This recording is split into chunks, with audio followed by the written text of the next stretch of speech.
Hi, I'm reporting from Bekasi, West Java, the site construction of Jakarta-Bandung High-speed Railway. Today, the construction of Jakarta-Bandung High-speed Railway has made an important progress. As you can see, the largest span continuous beam of the project was successfully closed today. The continuous beam in the working place DK20 is 273.6 meter long, with the main span is 128. The main span, 128 meter, is the longest span in the Jakarta-Bandung High-speed Railway project. Its main pier height is 25.5 meter, and the beam height is 9.2 meter. It is the largest continuous beam in the whole alignment. As you can see, this is the picture of the project. The challenges of the construction is that the pier and the continuous beam they are constructed above the heavy traffic crossroad and also bridge. The cable bridge. The closest range between the cable and the beam is less than 1 meter, so it poses a very challenging safety requirement. And this is before the construction. You can see the highways and also the junctions and the bridge, and this is the construction. So the completion of the project is very challenging because of the traffic and the two ramps. The continuous beam is constructed by cantilever casting method with traveling carriage to cross the bridge and the ramp. It means that the bridge is constructed step by step, meter by meter. They have 2 meter by 2 meter. For around 2 meters, they will require at least 10 to 14 days. However, because the great cooperation between the Indonesian workers and the Chinese technicians, they can speed up the project. And the fastest one is constructed in only 10 days from the commonly 14 days. And now we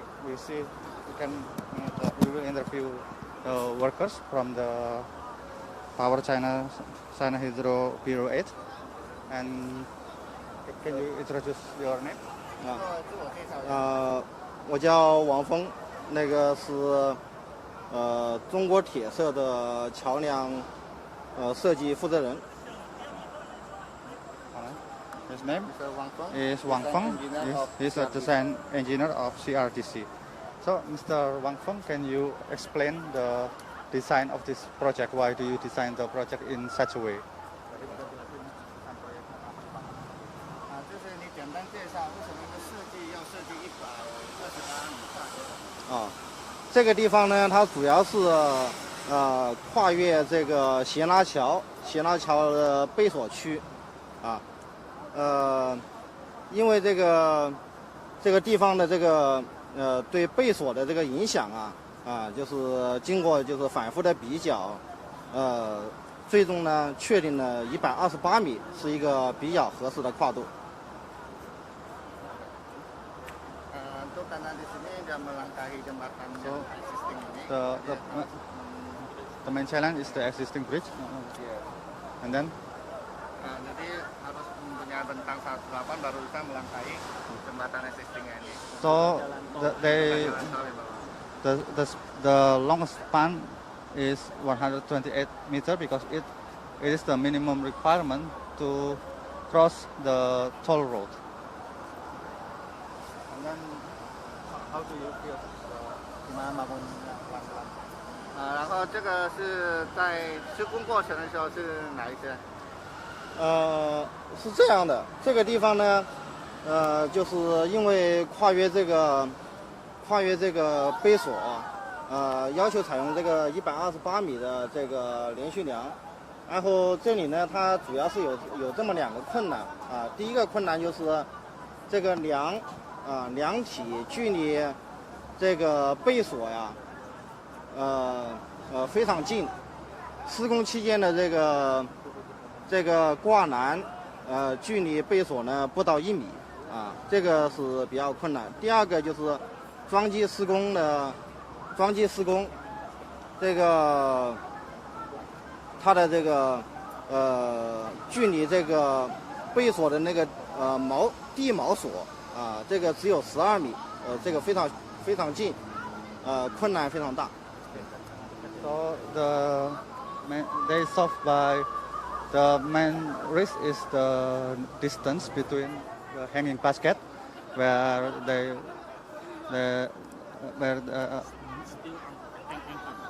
still anchor the casting where they cast the bridge, because the hanging basket is located very near with the bridge, and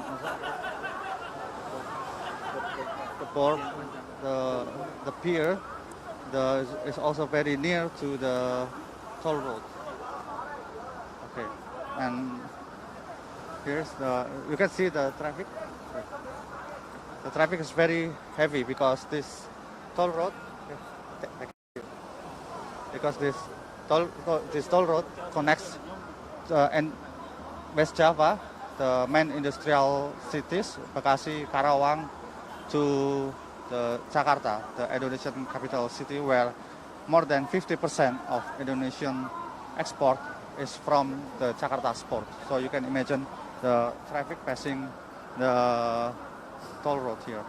And here we have also the manager of the project. We can talk also about the work from the. 我是水电8局雅万高铁项目部5工区项目部项目经理张克雷。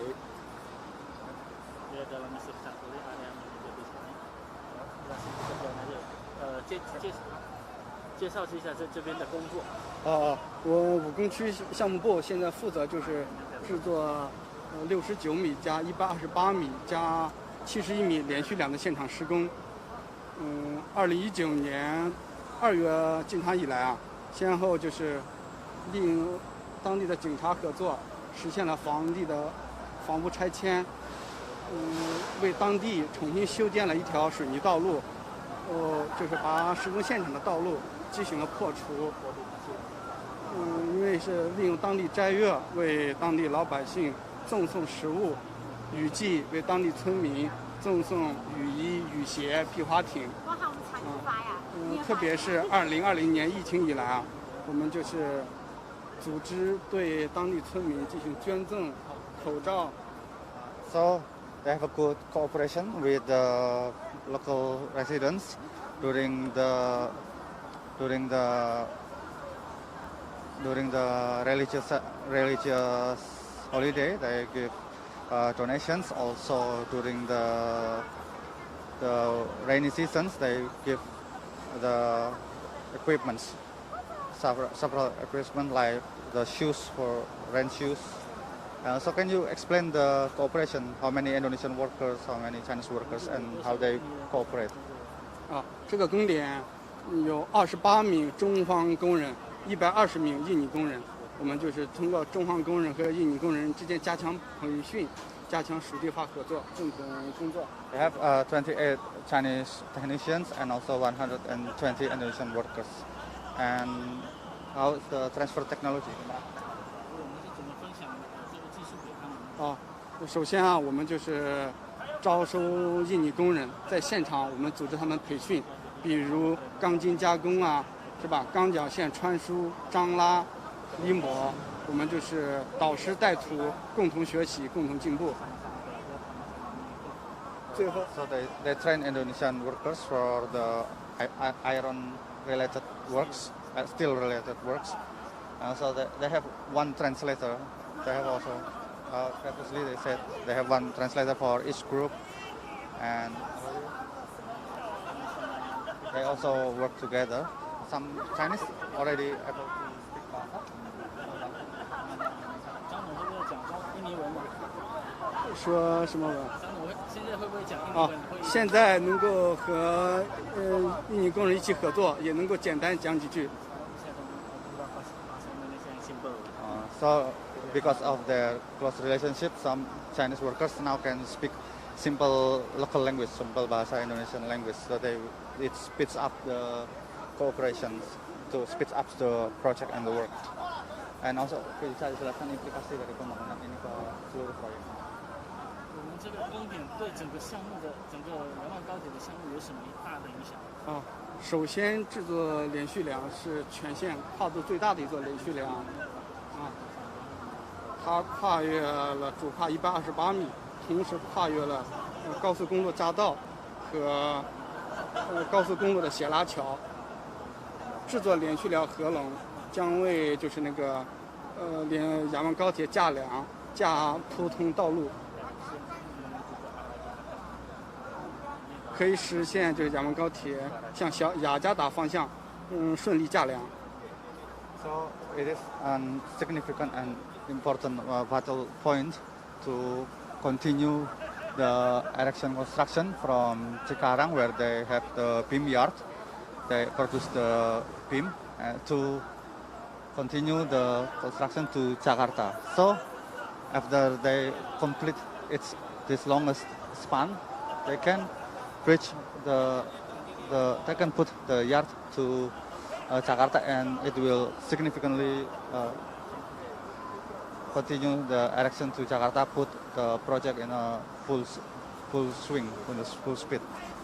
And also, Mr. Zangkeli, thank you. 马盖斯，马盖斯，马盖斯。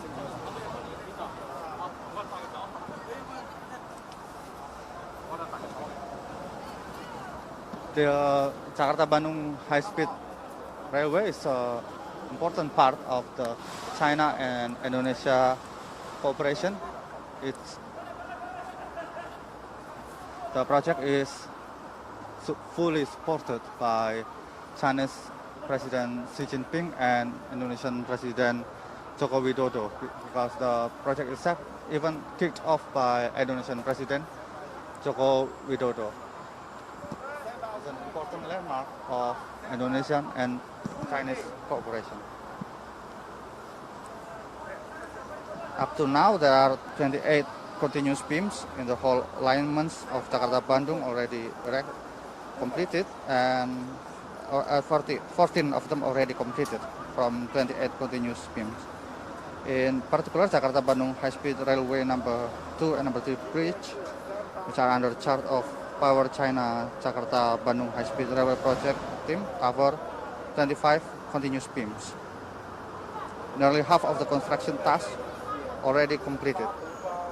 In the face of the continuous impact of the epidemic situation in Indonesia, all parties involved to keep the safety. So the workers around here, they have strong and also strict health procedures. They have once in a month PCR test for the COVID-19, and also the first time before they enter the site location, they will have also a PCR test, and they will be isolated for 14 days. Once they are in the location, they will still be here in the location in a lockdown system while working, so they can focus workings, and the company will provide all the requirement, all the daily need. When a visitor comes to the site, they must have a rapid test to assure that the health, and they have the health, and also they will have body temperature.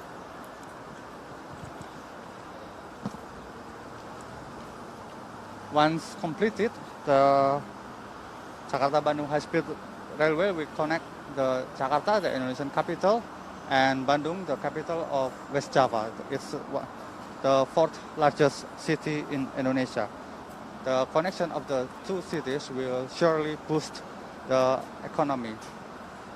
The Bandung governor Ridwan Kamil estimates it will boost 5% GDP to West Java. The Jakarta-Bandung High-speed Railway is the first 350 km per hour standard high-speed railway in Indonesia and Southeast Asia, with a total length of 142.3 km. After it's completed, it will cut the travel time from 3 hours to 40 minutes, which will greatly improve the local connectivity between the two cities.